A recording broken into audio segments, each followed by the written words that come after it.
Down front, Sam.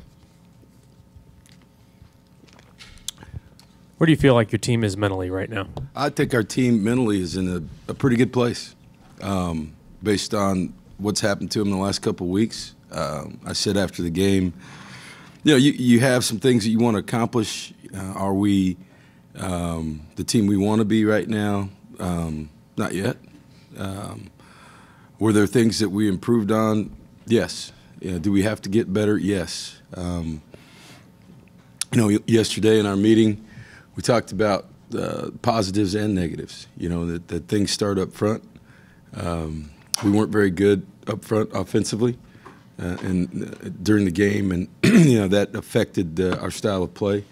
It affected a lot of different things, and defensively up front we improved. I think you saw that second group of guys go in there, Matabuke and DeLamac, and really do some things against the run that were better. We gave up the big play defensively, which is something that we've got to improve on. We were able to make some big plays in the run game because our receivers are doing a nice job of that, and some players that had not played, and like Kendall Bussey, who's the player of the game offensively, that showed up and did some nice things. So, we were able to close out a game in a fashion that we haven't really done. And that's not just offense; that's defensively. We had the ball 12 minutes and 3 seconds in the fourth quarter. So, with these guys making steps and improving from game to game is going to be important. Eliminating the mistakes that you made the last week. So, mentally, for these guys, coming off a short week last week, some guys kind of nicked up from UCLA. I thought there were a lot of guys that we played that did improve, young players. And with a little bit longer stretch this week and being back at home, we're addressing some things that are obvious, some things that are not so obvious, and winning helps. And people can say what they want, but there's never been a great loss. But winning's winning. And then moving on from that, there's some confidence out of some of that.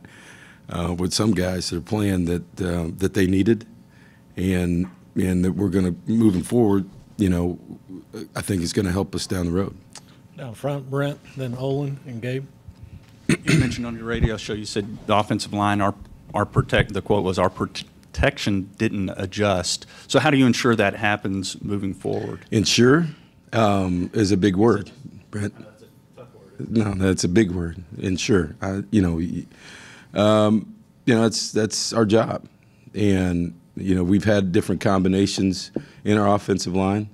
This is the time of year for it, and through practice and through these games, and you'll see a different combination this week too, until we get the right one. And so that's what practice is for, and that's what these games are for. When people throw stuff at you, that you have to be able to not only prepare for the known, but also have base rules and be able to adjust for the unknown, because that's going to happen every Saturday when you play.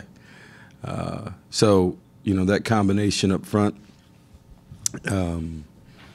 we've got the pieces. We got to put them in the right place and then play them and keep that communication open with those guys as they play. So that's where it is. I mean, that's what we have to do. And you don't go from a team that's able to do the things that we did the first half, really 2.5 quarters against UCLA, and then stall out in the middle of our game, and then rip off the drives that we ripped off at the end of the game.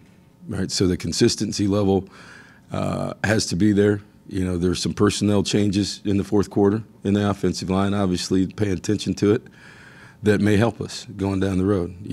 With Coda coming back, moving some guys around, and I would, from here on out, the way we finish the game is probably closer to what the offensive line is going to look like this week. Go to Olin and then Gabe. Coach, how do you feel like the play of Tyrell Dotson? I know it's a short or a very small sample size, but do you get the feeling he might be the answer to a position where y'all been struggling? I said Olin, he had a great camp, right? And he'll be the first to tell you he was carrying a lot of weight last year, closer to 250, 248, and he didn't know how to carry it. And off season and working out and maybe closer to 243, something like that, but it's a different type of weight. And playing a year with it, I think he's really comfortable with it and explosive with it. He's really changed. He's confident. He's vocal now. I think he brings an attitude to the defense. It's just like watching him Saturday, and he can play better. He wasn't as happy with where he was. Chief wasn't as happy with where he was because he can be a really, really good player. Not to say that he's not right now. I think he's playing better than probably we've had in that position for a while. But he can continue to improve, and that's a message to everybody on this team right now. He's a guy who has made some steps as a player, but he can be better. And every week that's what this has been about. Not just at his position, but just about everybody on the field in the two deep, and he understands that. But I would agree with you that he is an explosive player that is making plays for us in a position that maybe has not been as productive in the past. And the good news about him is that he's a young player that's getting, he understands what he needs to do to get better, and he's got experience, and he's got confidence. So, yeah, I look for him to continue to improve, and he's up to the challenge. He understands. I think you heard him and Alaka talk about it, and during the preseason, just about what the perception of the linebackers are here right now. I think they've kind of taken that personal, and I think what you're seeing too is Alaka in a Will linebacker situation is probably better. To be able to run and do things where Tyrell is really a true Mike linebacker, and he embraces that position in the middle and taking on blocks, and his body type and as explosive as he is from with his lower body, he's able to battle around in there and do some things that maybe Alaka couldn't do, being a longer guy. And I think it helps both of them now that they're 240 some pounds and have some strength and can run. So he has really kind of accepted more of a leadership type role too, which is harder on a young guy, but I think he's developed that through practice and through how he has practiced through fall camp, and then how he has communicated to our defense and his confidence. So, yeah, I see a noticeable difference in his play too.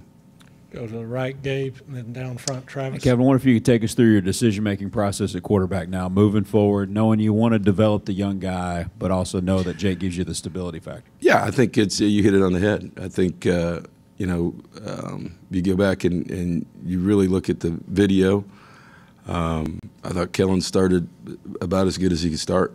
I don't know, what was he, 12 of 15 or something like that, or 10 of 12. In the first couple drives,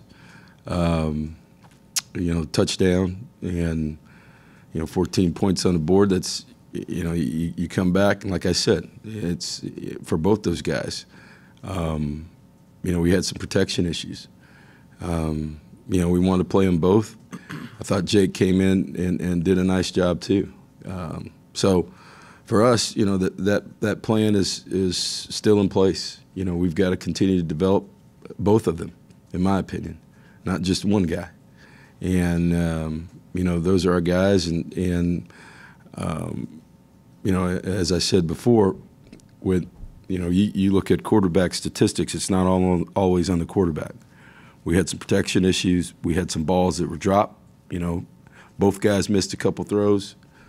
But, you know, competitive plays are still an issue. I thought our young receivers in the fourth quarter made some competitive plays that they didn't make at UCLA or didn't make in the first half, Jamon Osborne in particular. And we, you know, I'm not calling him out because I've talked to him about that personally, or some of the young guys, you know,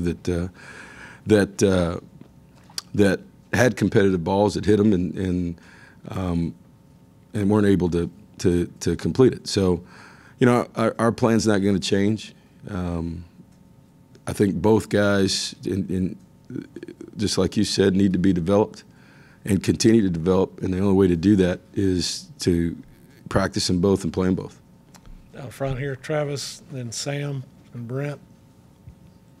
Coach, how many players, to the best of your knowledge, are still dealing with hurricane-related things, and their families are still dealing with hurricane-related things? And what's kind of the status update with that within the program? You know, you still have a number of guys that their families and extended family, you know, are working through some things, you know, throughout the Gulf Coast, and in Houston in particular. We got a number of guys. You saw the number of people that, you know, were rescued. There's nothing to go back to. And so, you know, kind of working through where they're living, how they're living. Like I said, I couldn't thank, you know, our administration and enough about really having the foresight at the beginning to tell our players, hey, listen, when and if this thing happens, you know, you're not alone in this. And we're going to do everything we can from the Student Assistance Fund, you know, to help your parents and then keep the receipts. And if you're in a hotel and moving back and just everything we can do. So I think, you know, for a guy like Travion Williams, for example, you don't know how much it's going to help. And then, you know, when that, which is a dramatic situation because everybody saw that on TV, there's, you know, 8 other guys that the people just had to pick up and leave. But to know that, you know, that there's support system here with hotels and the move back and that process, I think that's given our guys a little bit of comfort that they wouldn't have had. But as I said last night on the radio show, you know, the hard part is you can replace, you know, material things and stuff like that, but memories you can't. And pictures and things that move the family. That's the part that I can't, you know, I can't answer your question when it comes to that part. So, you know, we haven't had a break for those guys to even get back. I know the home game was kind of a good thing. There's a lot of parents right behind the bench. I think that was good. You know, being at home again, I think that helps too. Just because, and to be honest with you, being an 11 o'clock game.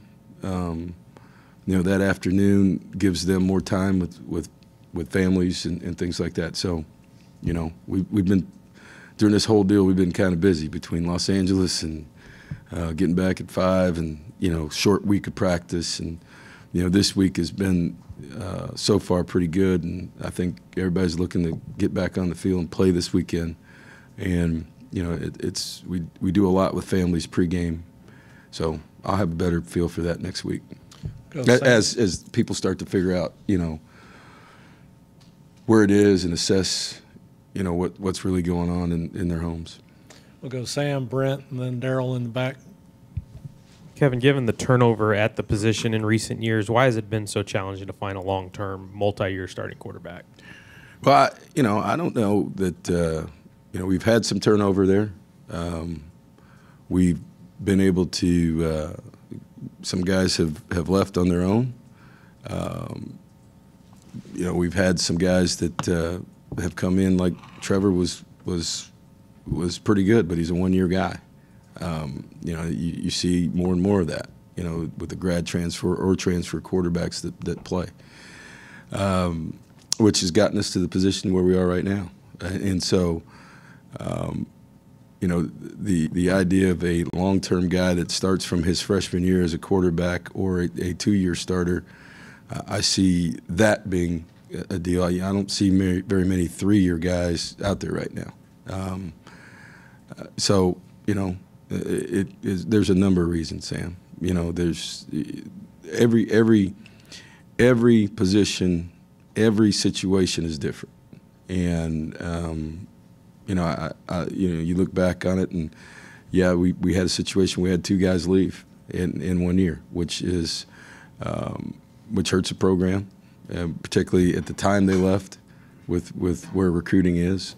But you know, I think we've got guys in place right now that with the staggered classes, even with the redshirt freshman and Nick, you know, you got a freak deal like that he was playing pretty good, and you know, the second guy rolls up on his ankle and he's out. Otherwise, you've got 3 capable guys that can play for you. So an injury exposes that really quickly. I thought Trevor gave us the opportunity to redshirt Nick last year, and also gave us the opportunity to kind of keep Jake in that position that he was able to play some. But you know, I think to answer your question even more to the point right now is that the injury to Nick is probably exposes that a little bit more, because if it's not, then you know, you've got 3 quality quarterbacks that you can play with. Down front, Brent, and then to the back, Darryl. So how did you overcome the Peyton Manning factor when it came to Kendall Bussey? I don't know. You know, Kendall's dad's a great guy. You know, he's a man's man. He's a guy that look you right in the eye, and you know, everybody get out of the living room, old school guy. Just want to sit down and talk to me, man to man, about, you know, the program and everything else. And you know, Kendall comes from a background, from a father like that, who runs his own business, and no nonsense guy, and basically, you know, he came here, and it's just like a lot of things. Back to your point, Sam. You know, here's a guy that is talented, right? But he's a young guy. He had a knee injury, so you know, he took a year to get that back. Then last year, the next year, he wasn't as explosive as he was in high school, but he wasn't completely back from that knee. And then this summer, in the spring, you know, he was looking at, you know, Travion was the first freshman to rush for 1,000 yards in the history of the school, true freshman. Keith Ford, as you can see, is a different Keith Ford than last year when he's in shape. And so he's looking at year 3, and he's the number 3 guy at best. You sign Jacob Cabody, who's a 215-pound guy, and you know, there was a week where he was thinking about leaving, to be honest with you. And so we just gave him some time to kind of talk that through with Clarence McKinney, with me, with his dad, and just to hang in there, because it's a long year. And at running back, you know, the way this league is and the way things are, you know, number 3 can be number 1 real quick. And that could be for the season, that could be for the night, that could be for the week. And I think he saw that, because I was giving him a hard time in the 4th quarter. I said, "Do you believe us now?" And he was too tired. He couldn't even laugh at me. So I said, "I like it when you're tired like that. That means things are going well." But I think, you know, what he proved is now you've got 3 guys, and you know, he's waited his turn. You can see the value in him. He is explosive now. He is healthy. You know, he can do a lot of things back there, and you know, he can be utilized. And so, you know, what that does is, I think, give us another opportunity at running back to be able to run it and spread that thing out amongst those guys, and they have a good respect for each other. When it was just the 2 of them at early in the year, guys got nicked up, and you know, that's where you are. I use the story all the time. That's why Keith Ford is here. He hurt his ankle at Oklahoma, and a guy named Samarji Piran ran for, 200 and 300 the next day. Forgot all about Keith Ford 3 weeks from later. So he's here because of the same situation. And that's, it gets back to transfers. Guys talk about guys who've left our program, but we've had a number of transfers that have come to our program from other places and have been highly successful, not just kind of successful, highly successful. And I don't think people talk about that enough. I think everybody wants to talk about guys who leave. They don't talk about the guys who leave other programs, come here, and play in the NFL. Go to the back. Is number 3 number 1 now?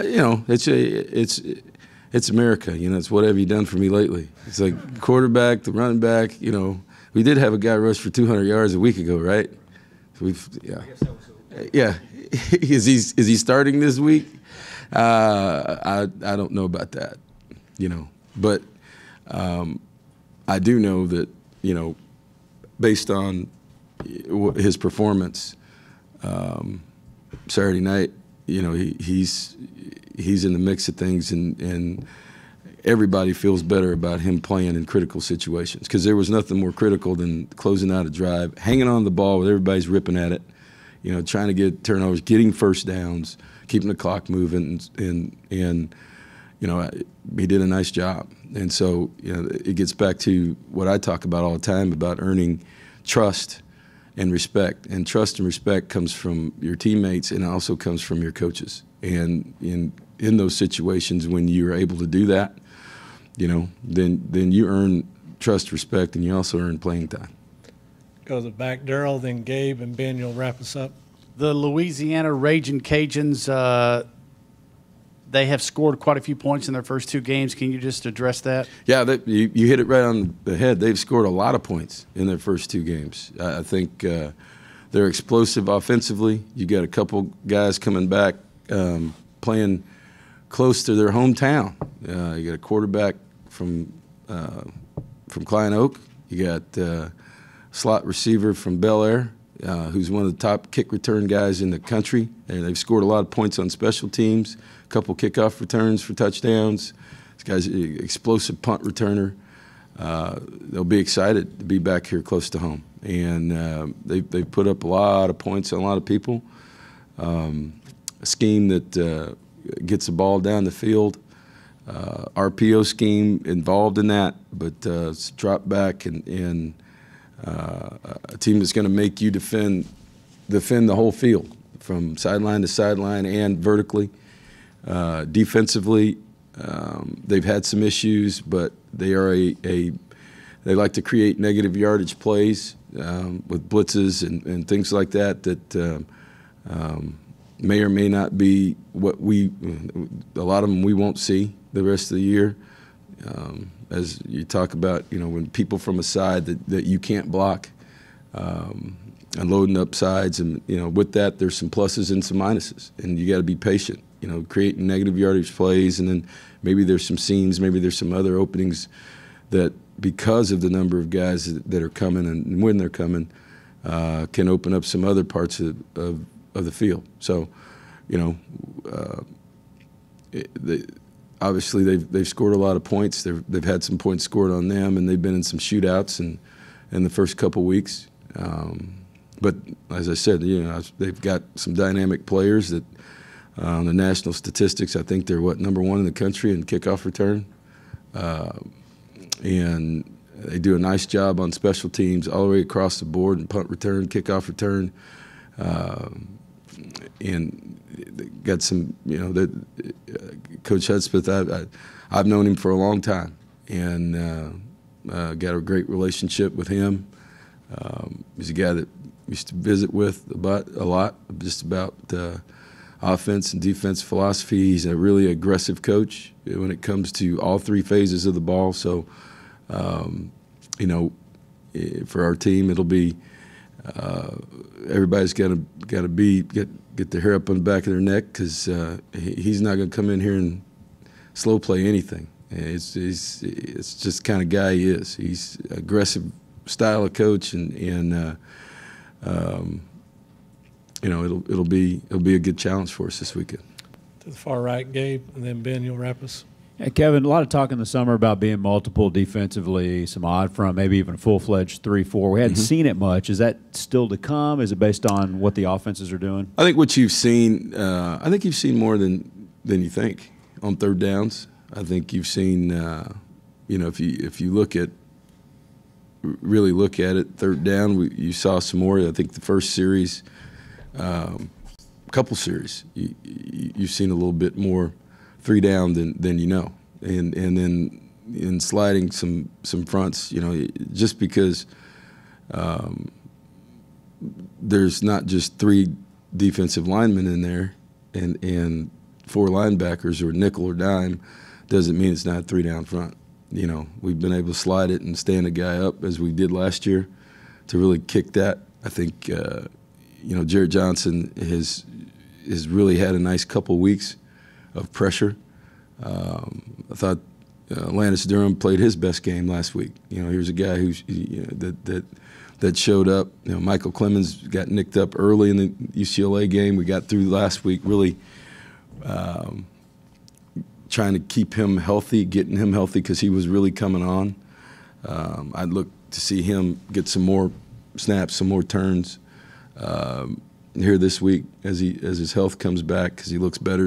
Yesterday he looked better than he did last week. So some of those players that comprise those looks were not really available, with a lot of it being on Clemens. And we know what Jared can do. Landis coming on helps us. Quaylen Cunningham has that, and quite honestly, development now with Donovan Wilson being out really hurt us. From our whole dime package, which losing Donovan is like losing 2 guys, because he's rotating from safety. Then he's playing dime or he's playing nickel. In being a blitz guy or being a cover guy, we have to develop that. That being said, I thought Priest Willis played pretty well last week, and Priest brings to the table. He's a cover guy by trade, but he's a bigger guy. I thought he mixed it up pretty well, tackling inside there. He can cover a slot. He'll have his. We'll see this weekend. Because this guy's pretty good, and. I think his blitz ability, we'll figure out where that is, because he brought it a couple times last week and then fell off and made some plays in the quarterback draw and things like that instinctively that we were concerned about, because he was a true corner. So, Priest moving in there to nickel gave us some flexibility last week, and now you're looking at the pieces to be what you're talking about. When, like I said, Donovan's deal, you have to have an immediate replacement, not just as safety, but at nickel and dime. And I think Priest gave us last week the confidence and showed that he can be that guy for us as a nickel. And now you're able to fill in those other pieces. And at safety, we'll see what happens. Derek Tucker may come back this week. I don't know if he's going to be available this weekend, but next weekend we ought to have him back. With Carper and Larry Pryor back there as the safeties, but Derek Tucker getting back will help us too. Ben, you'll wrap us up, and we'll have Kendall Bussey ready. Oh, he's big time this week, huh? Yeah, all right. Absolutely. Kevin, how did John Chavis end up moving from the box to the sideline, and do you see that being a thing going forward? Just something that he felt he wanted to do. And, we've had 2 weeks. We decided to do it, and he decided that's what he wanted to do. He felt good about it. And so, yeah, that's where it is. All right, Coach. Thank you. All right, thanks.